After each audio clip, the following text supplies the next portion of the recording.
Hello. In this video, I wanted to give a brief introduction into reading lead sheets or jazz charts.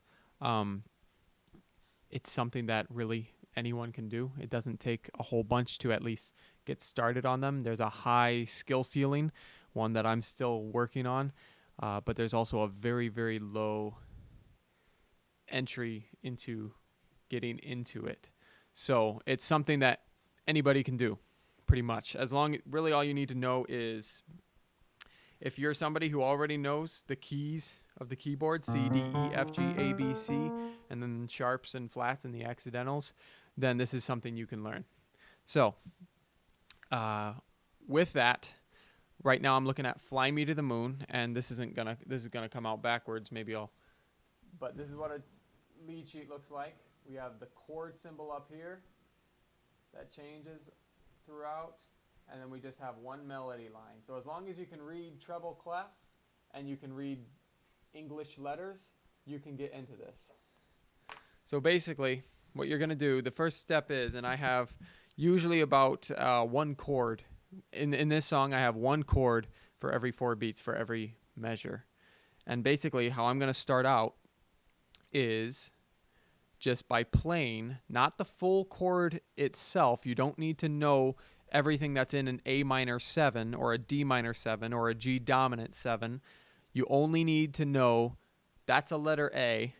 I'm going to play A on the keyboard. All right, so let's get started. So that's all you need to know.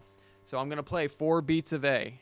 1, 2, 3, 4. 1, 2. Then it changes to D. 4. G. 2, 3, 4. 1, 2, 3, 4. And this is my bass line. 2, 3, 4. Right? And that's all it is. If you know how to read English letters and you know where your notes are on the keyboard, then you can play this same bass line. 2, 3, 4. All right? There's the first like 8 bars or 7 bars of "Fly Me to the Moon." Right? And then the next part would be adding in the melody. And this is a part where you would need to learn how to read music a little bit if you don't already know. But the thing that makes jazz charts or lead sheets much more simple is that your melody, you don't have to read 4 or 5 notes at the same time, right? You only have to read one note, which is personally what I prefer. So here's the melody line.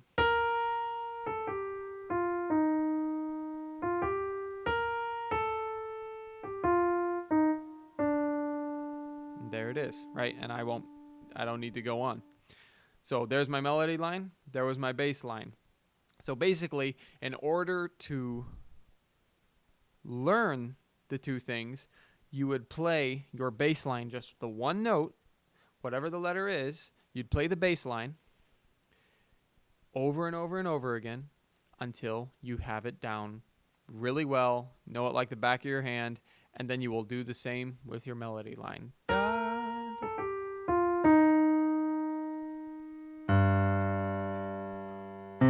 And then after you practice them both separately, that's the golden rule of practicing piano. It's left hand first, then right hand. Or if you want to do the reverse, doesn't matter too much. I think a lot of times people will recommend learning the bass line first, though. But then putting them together, it sounds like this.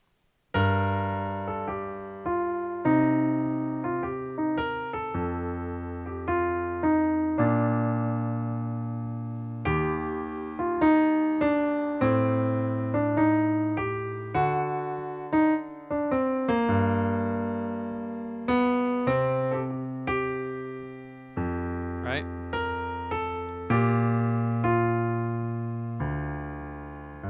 And that's all there is to it.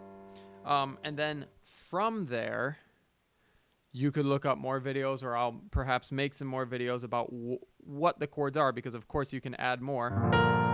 There's the whole A minor chord instead of only an A.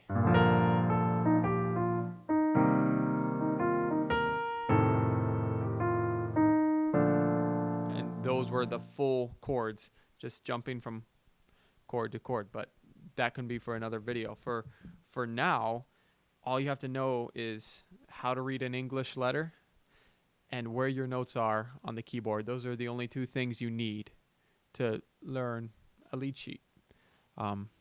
Yeah, that's it. Thanks for watching.